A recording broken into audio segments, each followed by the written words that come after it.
Good morning. Hello बच्चों, कैसा चल रहा है आपका? अच्छा, चलो, कोई प्रॉब्लम नहीं। तो देखो, लास्ट लेक्चर तक कौन सा पॉइंट कवर कर दिया था? बोलो, जल्दी बोलो। लास्ट लेक्चर पर्यंत आपण काय घेतलं होतं? ए ब्लॉक एलिमेंटचा पार्ट कंटिन्यूस आहे आणि introduction of A block element totally खत्म कर चुका है। सोचो, समझ में आ रहा है? तो आगे चले जाएंगे। आज के लेक्चर में हम कंटिन्यूस करेंगे कौन सा? एटॉमिक और आयोनिक रेडिया। बहुत इंपॉर्टेंट है, इसके ऊपर सवाल भी बन चुका है कई बार। एटॉमिक्स और आयोनिक रेडिया, उसे हम बोलते हैं lengthen and contraction. A board के लिए बहुत बार सवाल आया है। सोचो, सब बोर्ड के लिए बहुत बार पूछा जाएगा। महाराष्ट्र स्टेट बोर्ड के लिए भी पूछा गया है। याद रखो थोड़ा सा, लेंथन एंड कॉन्ट्रैक्शन क्या है? ये लेंथन एंड कॉन्ट्रैक्शन या तो एटॉमिक और आयोनिक रेडिया, जनरली तो आपको नॉन है थोड़ा बहुत, तो आगे जाके मैं आपको बता देगा क्या है। In lanthanide series there is a regular decreases in the atomic size as well as ionic radii। Lanthanide series में आपको देखने को मिलेगी कि regular decreasing atomic size as well as ionic size, दोनों भी रेगुलर डिक्रीज हो रहे हैं। तो इंक्रीजिंग एटॉमिक नंबर, क्योंकि एटॉमिक नंबर सेरियम का तो 58 है, तो आगे चले जाएंगे तो 71 तक चले जाएंगे आप, तो आपको एटॉमिक नंबर इंक्रीज होगा तो एटॉमिक साइज डिक्रीज हो जाएगी। एटॉमिक साइज क्या हो रही है? डिक्रीज हो जाए। तो देखो, atomic size as well as ionic both, दोनों भी ऑफ ट्राइवैलेंट N3+, क्योंकि इसकी जनरल ऑक्सीडेशन स्टेट क्या बोला है मैंने लास्ट लेक्चर में? +3 बोला है। N3+ ion as the atomic number increases from Ce to Lu। Ce to Lu तक एटॉमिक नंबर क्या हो जाएगा? डिक्रीज हो जाएगा। This decreases in size of atoms and ions।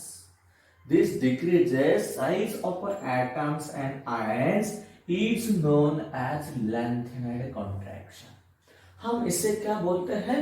lengthened contraction। तो क्या होता है? एटम्स और आयन की साइज क्या हो रही है? डिक्रीज हो रही है, increase in atomic number in lanthanide series, and this process is known as the lanthanide contraction. दिमाग में आया आपके? ओके, चलो, आया तो आगे। Although the atomic radii do shows some irregulation, जो भी एटॉमिक साइज और एटॉमिक रेडिया क्या हो रहा है? डिक्रीज हो रहा है, उसमें सम इरेगुलेशन आपको दिखाई दे। कहीं में डिक्रीज नहीं होगी, थोड़ी बहुत हो जाएगी, तो इरेगुलरिटी दिखाई देगी। But ionic radii decreases steadily from La to Lu।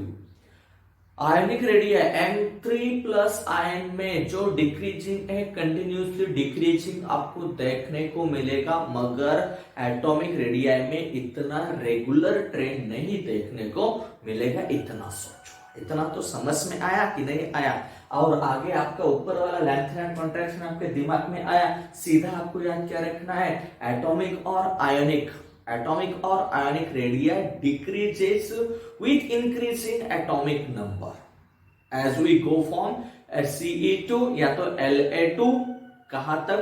Lu तक जाएंगे तो एटॉमिक रेडिया डिक्रीज हो जाएगी, और ionic radii atomic number increase होने से तो हम उससे बात करेंगे, उसे बोलेंगे, क्या बात करने वाले हैं? लेंथेनेड कॉन्ट्रैक्शन। समझ में आया? तो देखो आगे। However, their decreases is very small।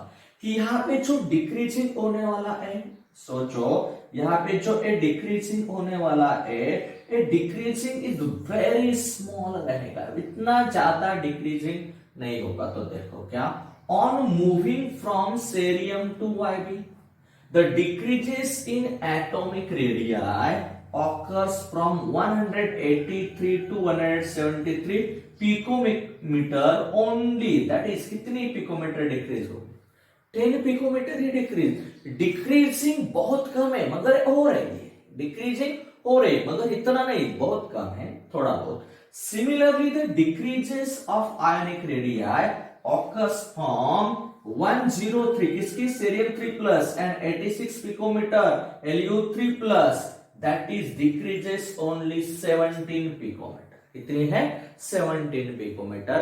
तो यहां पे हमें देखने को मिल रहा है कि एटॉमिक साइज और तो आयनिक रेडियाई, ये दोनों में हमने बातचीत कर लिया है। तो एटॉमिक और आयनिक में क्या डिफरेंस है वो तो नहीं, खाली लेंथेन एंड कॉन्ट्रैक्शन याद रखना है। तो लेंथेन एंड कॉन्ट्रैक्शन का मतलब क्या है? एटॉमिक नंबर इंक्रीज होने से उसकी एटॉमिक साइज या तो आयनिक साइज कम हो जाएगी। इसको हम बोलेंगे, क्या बोलेंगे इसी को क्या बोलेंगे हम? लेंथेनेड कॉन्ट्रैक्शन बोल देंगे। समझ में आया? और ये डिक्रीजिंग बहुत भी नहीं है, बहुत स्मॉल डिक्रीजिंग है। कितना है? एटॉमिक साइज है तो खाली 10 पिकोमीटर तक डिक्रीज हो रहा है, और आयनिक रेडिया है तो 17 पिकोमीटर तक डिक्रीज हो रहा है। यहां तक समझ में आया? तो आगे का पॉइंट ले लेंगे, कॉजेस ऑफ लेंथेनेड कॉन्ट्रैक्शन होने के लिए कौन से रीजंस है वो देखेंगे। तो पहले इतना तो स्क्रीनशॉट लगा दो, आगे वाला मैं आपको बाद में बता देता हूं। देखो बच्चों, आगे वाला कॉजेस ऑफ लेंथेनेड कॉन्ट्रैक्शन। कॉजेस क्या रीजंस है लेंथेनेड कॉन्ट्रैक्शन के लिए, ये तो आपको थोड़ा बहुत पता होना चाहिए। खाली दो रीजंस है, या तो न्यूक्लियर चार्ज का इफेक्ट और दूसरा है शिल्डिंग इफेक्ट। ये दोनों भी इफेक्ट आपको पता है। न्यूक्लियर चार्ज क्या होता है ये भी पता होगा आपको, शायद आपने पीरियोडिक टेबल स्टडी किया है तो। और शिल्डिंग इफेक्ट के बारे में भी आपको पता होगा। सबसे ज्यादा s ऑर्बिटल में, बाद में p ऑर्बिटल में, बाद में d और f में सबसे ज्यादा पुअर शिल्डिंग होता है, क्योंकि उतना शेप बड़ा होता है f ऑर्बिटल का और डिफिकल्ट शेप है। आपने शेप भी देखा होगा f ऑर्बिटल का, थोड़ा बहुत देखा होगा, पीछे जा, नहीं तो आप टाइप करके भी देख सकते हैं कि शेप ऑफ p ऑर्बिटल तो बहुत डेंजरस शेप है।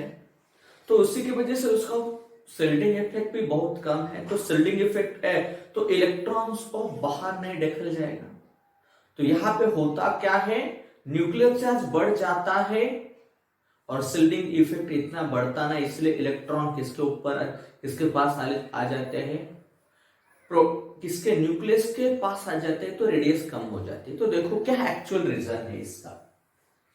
As we proceed from one element to the next element, म्हणजे आपण एका एलिमेंट कडून दुसऱ्या एलिमेंट कडे जाताना in the lanthanide series what happen, काय होत आहे, आपण कुठे चाललोय, सेरियम टू Lu पर्यंत जाणार आहात। वन बाय वन एलिमेंट गेल्यानंतर काय होतं, लेंथेनेड सीरीज मध्ये द न्यूक्लियर चार्ज इंक्रीजेस, यहाँ पे न्यूक्लियर चार्ज भी इंक्रीज हो जाएगा। इतना दिमाग में रखना पड़ेगा, क्योंकि एटॉमिक नंबर इंक्रीज हो रहा है कि नहीं हो रहा, एटॉमिक नंबर इंक्रीज हो रहा है कि नहीं हो रहा है, हो रहा है। यहां से सेरियम से ल्यूटेनियम तक जाने तक हमको देख मिल रहा है कि एटॉमिक नंबर इंक्रीज हो रहा है, और एटॉमिक नंबर इंक्रीज होगा तो होगा क्या, देखो क्या होता है, एटॉमिक नंबर इंक्रीज होने से होगा क्या, यहां पे एटॉमिक नंबर इंक्रीज हो रहा है, atomic number increase by 1 unit, क्या होता है, atomic number increases by 1 unit. तो देखो क्या होता है, एटॉमिक नंबर इंक्रीज हो जाता है, क्या इंक्रीजेस बाय 1 यूनिट, क्या हो जाता है, यहां पे देखो atomic number increases by 1 unit ने इंक्रीज होगा, and addition of 1 electrons occur at the same time।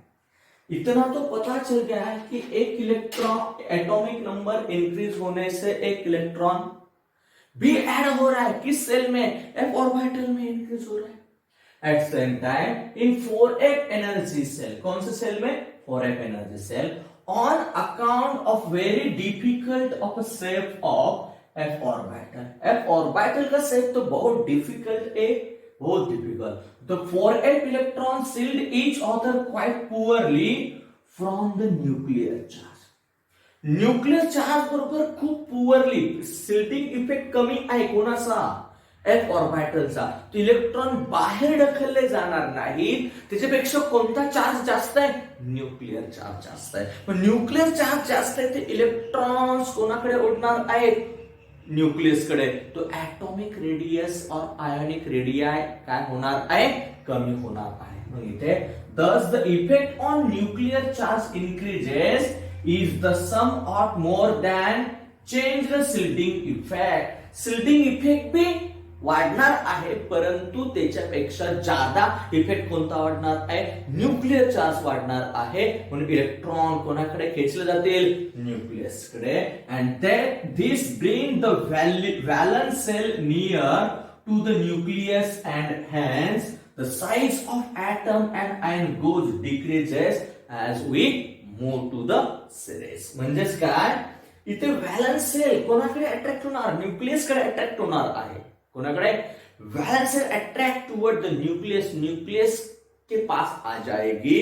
तो जनरली क्या हो जाएगा? एटॉमिक साइज और आयनिक साइज दोनों भी कम हो जाएंगे. इसका ए तो रीजन से कॉजेस ऑफ लैंथेनाइड कॉन्ट्रैक्शन. तो याद रखना है, या तो न्यूक्लियर चार्ज और दूसरा कौन सा होता है?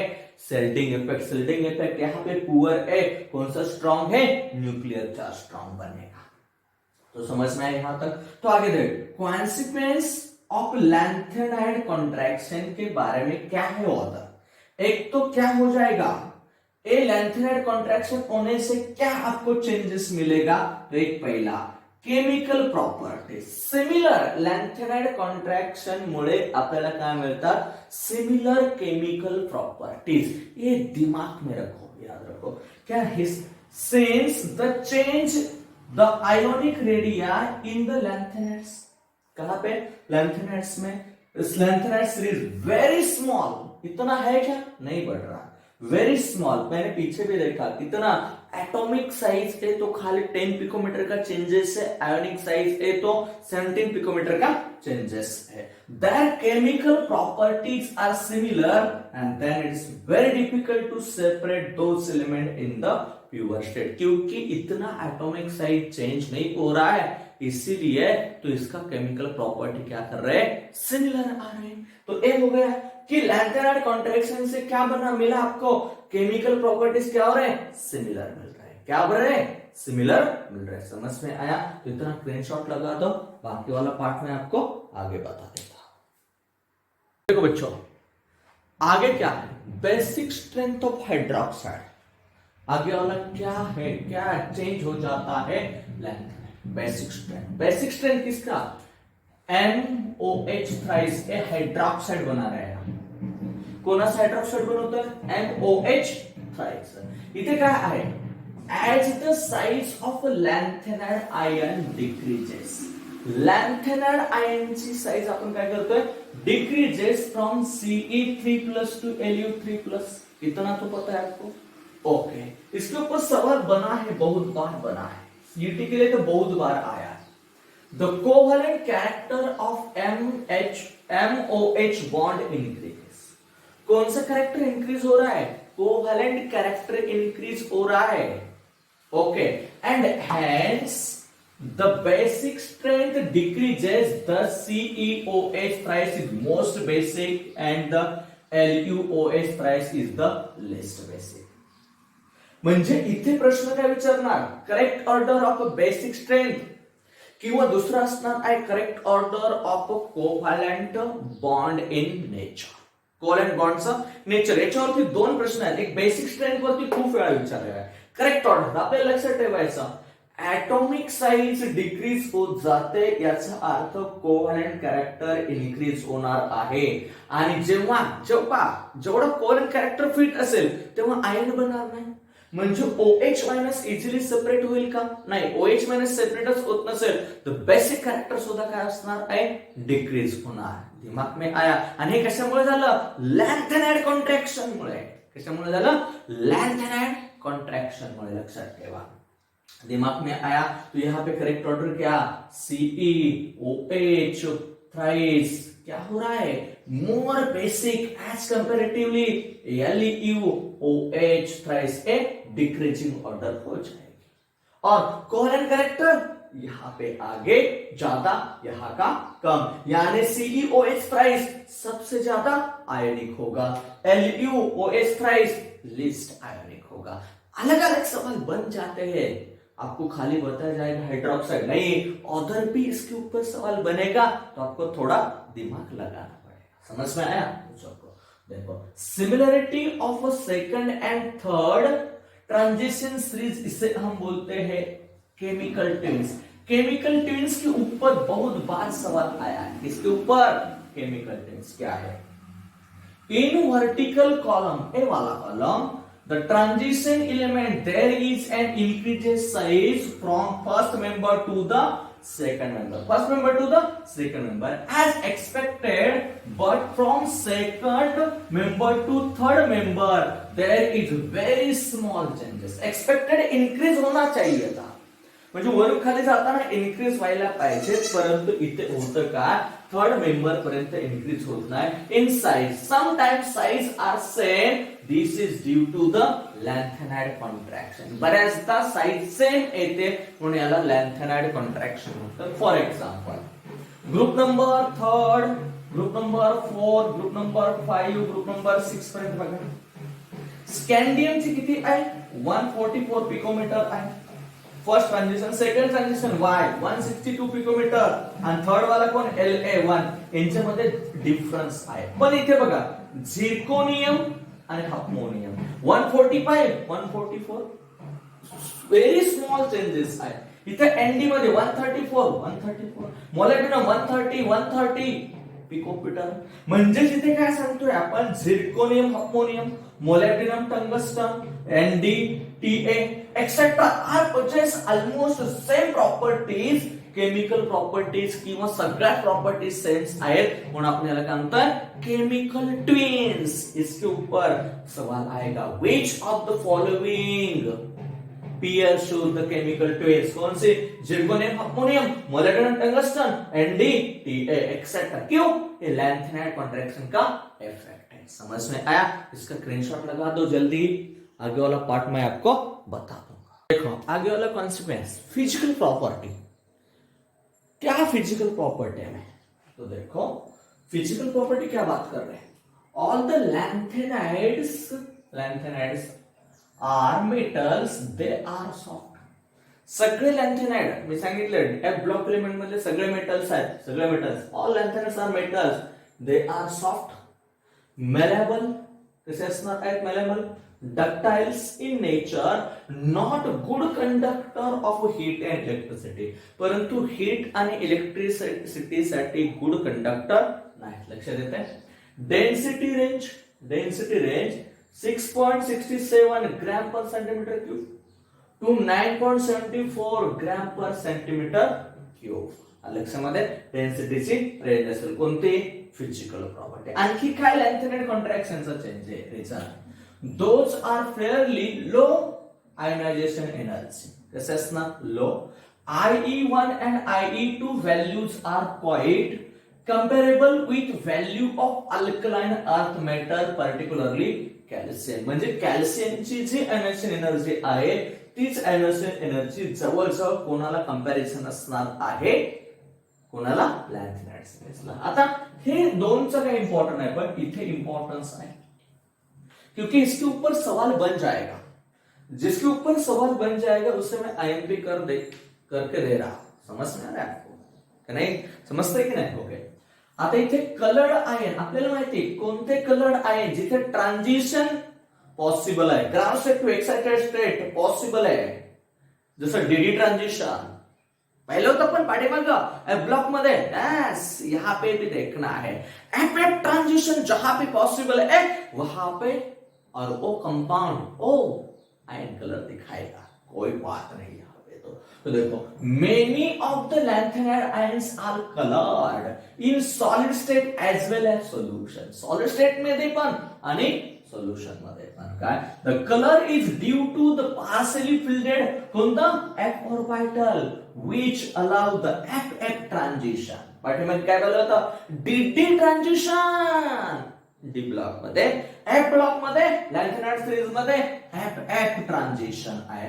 N3+ ion having 4f0, 4f7, 4f14 configuration याद रखना है, ये वाले कॉन्फ़िगरेशन आया 4f0, 4f7, 4f14 तो आपको याद रखना है ये तो कलरलेस ही हो गए क्योंकि यहां पे एफ ट्रांजिशन अलाउड नहीं है, यहां पे एफ ट्रांजिशन अलाउड नहीं, दिमाग में आया। तो देखो पेयर ऑफ, यहां पे देखो कौन सा L3 plus GD3 plus LU3 plus 4f7, 4f0, 4f7, 4f14 colourless, कसे असणार आहे colourless. The pair of N3 plus ion having the same number of unpaired electrons in 4f orbital having same color। इसके ऊपर सवाल बनेगा कि नहीं बनेगा? बनेगा। कैसा बनेगा? क्योंकि यहां पे दे दिया 4f2 और 4f12, यहां पे 4f बोलेगा PR3 plus 4f2 electronic configuration है तो एक किस कॉन्फ़िगरेशन के साथ सेम कलर दिखाएगा। तो आपको इतना दिमाग में रखना है कि यहां पे क्या चेक करना है, number of unpaired electron for जिस और 4f कंडीशन में कॉन्फ़िगरेशन में सेम नंबर ऑफ इलेक्ट्रॉन। तो देखो यहां पे 2 अनपेड इलेक्ट्रॉन मिलेंगे आपको, यहां पे भी 2 अनपेड इलेक्ट्रॉन मिलेंगे, तो यहां पे कौन सा कलर मिलेगा आपको, green. Sn3 plus 4f5 dy3 plus f9, इसमें दोनों में भी कितने 5 अनपेड इलेक्ट्रॉन आपको देखने को मिलेंगे। तो यहां पे दोनों पे भी कौन सा कलर देखेंगे आपको देखने को मिलेगा, येलो।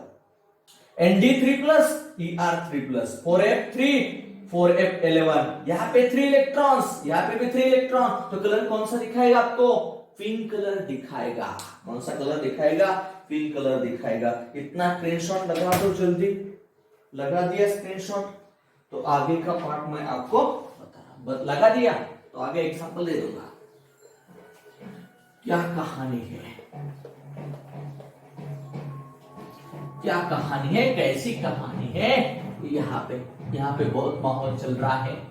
कौन सा, नवरात्री उत्सव आहे तो त्याचं चाललेलं आहे। त्याच्यानंतर EU3 प्लस आणि दुसरा असणार आहे TB3 प्लस। आता इथे जर बघितलं तो 4f6 आणि इथे असणार आहे कोणसा असणार आहे 4f8 और f8, या दोघांमध्ये भी number of unpaired electrons same आहे, तर इथे असणार आहे पेल पिंक कलर दिखाएगा। कौन सा, पेल पिंक कलर। बट एक्सेप्शन यहां पे भी आपको देखने को मिलेगा, क्या है एक्सेप्शन, क्या है Ce3 प्लस, कौन सा Ce3 प्लस, यहां पे 4f1, कौन सा है Ce3 प्लस 4f1 एंड और एक है इसके लिए पेयर YB3 प्लस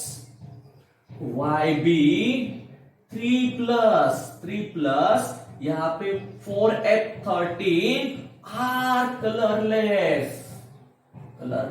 यहां पे ये दोनों भी ये बहुत डिफिकल्ट है बताने के लिए, तो बहुत डिफिकल्ट है, मगर एक्सेप्शन आपको याद रखना है। क्या रखना है, याद, यहां पे अनपेड इलेक्ट्रॉन है, एफ ट्रांजिशन भी पॉसिबल है, तो भी एक कलरलेस है, याद रखना। बाकी में अनपेड इलेक्ट्रॉन है तो आपको याद रखना है कलर दिखाएगा, और 4f0, 4f7 और 4f14 एक कलरलेस हो गए, और यहां पे एक्सेप्शन, यहां पे अनपेड इलेक्ट्रॉन भी है तो भी कलरलेस है। समझ में आया? तो एक लास्ट वाली प्रॉपर्टी इसमें मैं आपको बता रहा हूं, मैग्नेटिक प्रॉपर्टी। कौन सी प्रॉपर्टी देखना है हमें, लास्ट वाली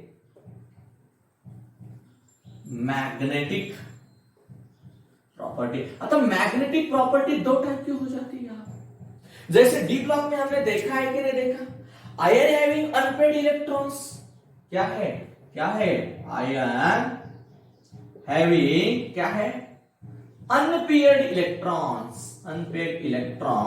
त्याला काय म्हणतो आपण पॅरा मैग्नेटिक। कौन सा है, पैरामैग्नेटिक। आणि ते काय असणार आहे, ion having no unpaired electrons, unpaired electrons, तो यहां पे क्या बोलेंगे आप, डाई मैग्नेटिक। क्या ए डाई मैग्नेटिक। जहां पे अनपेड इलेक्ट्रॉन देखने को मिलेंगे वहां पे आपको बताना है पैरामैग्नेटिक, और नहीं मिला तो पैरामैग्नेटिक। तो देखो, तो एक्सेप्शन है आपको M3 प्लस में, कौन सा है, M3 प्लस आयन, आपको क्या मिला 4F0 एंड 4F14। ये कैसे रहेंगे, डाई मैग्नेटिक। या तो अदर ऑल, ए एक्सेप्शन है, ये दोनों M3 प्लस में खाली 4F0 एंड 4F14 में तो अनपेड इलेक्ट्रॉन का कोई सवाल भी नहीं बनेगा, तो एक पैरामैग्नेटिक नहीं रहेगा, एक ऐसा रहेगा डायमैग्नेटिक आयंस रहेगा। इतना तो समझ में आया, ये पैरामैग्नेटिक। यहाँ पे मेरा लेंथ एंड कॉन्ट्रैक्शन का टोटल पार्ट खत्म हुआ है, मगर इसका जो यूजेस है लेंथ एंड कॉन्ट्रैक्शन का, तो आप खुद करना, ये कहां पे भी आपको मिल जाएगा। यहाँ पे मिक्स मेटल का यूज थोड़ा सा इंपॉर्टेंस है, इसके बारे में थोड़ा सा आप डिस्कस करो, या नहीं समझ में आए तो कहां पे लिखना, कमेंट्स बॉक्स में लिखना। और जिस बच्चे ने मेरा चैनल सब्सक्राइब नहीं किया तो चैनल जरूर सब्सक्राइब करो, और जिसने चैनल सब्सक्राइब करके फिर अनसब्सक्राइब किया है वो भी बच्चों चैनल सब्सक्राइब कर दो, ऐसा मत करो। Okay, bye bye.